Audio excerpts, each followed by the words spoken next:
Imagine this: flames raging uncontrollably, ash filling the skies, and entire neighborhoods reduced to rubble. This is Los Angeles grappling with one of the most catastrophic wildfires in its history. 47,000 acres burned, $150 billion in damages, thousands displaced. But the real tragedy? This disaster isn't just fueled by dry winds or dense forests. It's fueled by decades of corruption, greed, and environmental mismanagement. Stay with me as I unravel the untold story behind these fires, one that connects billionaires, political power, and a hidden crisis that could affect us all. California, often hailed as a beacon of prosperity, is the fifth largest economy in the world. Yet beneath its glittering surface lies a crippling environmental crisis, a crisis born out of greed and exploitation. The Golden State has always struggled with inconsistent water supplies. In one season, rains flood the reservoirs. In the next, droughts parch the land. But this unpredictability didn't just create a challenge. It created an opportunity for exploitation. When the Los Angeles wildfires erupted, firefighters raced to contain the infernos. Yet they faced an unthinkable obstacle. There was no water. How could this happen in a state as resourceful as California? The answer lies in the hands of one family, the Resnicks. Owners of the wonderful company, the Resnicks control one of the largest agricultural empires in America. Their farmlands produce everything from pistachios to pomegranates, reaching nearly every household in the country. But this empire runs on one vital resource: water. And the Resnicks weren't content to rely on California's natural water cycles. Instead, they devised a plan to seize control of public water resources, a plan that would forever alter the state's environmental landscape. Here's how it worked. Step 1. Land acquisition. Over the years, the Resnicks strategically bought up farmland surrounding public reservoirs, giving them access to water rights originally meant for communities. Step 2. Legal manipulation. Through millions of dollars in political donations, they influenced lawmakers to quietly overturn key legislation.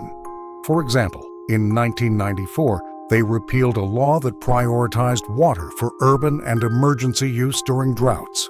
Step 3. Privatization. By leveraging political connections, they turned publicly funded reservoirs into private assets, controlled by their company. The result? The Resnicks now control enough water to irrigate their massive farms, while cities and emergency services are left high and dry. Literally. When the wildfires ignited, California's firefighters rushed to the nearest reservoirs, only to find them bone dry. These same reservoirs had been drained to water the Resnicks' crops.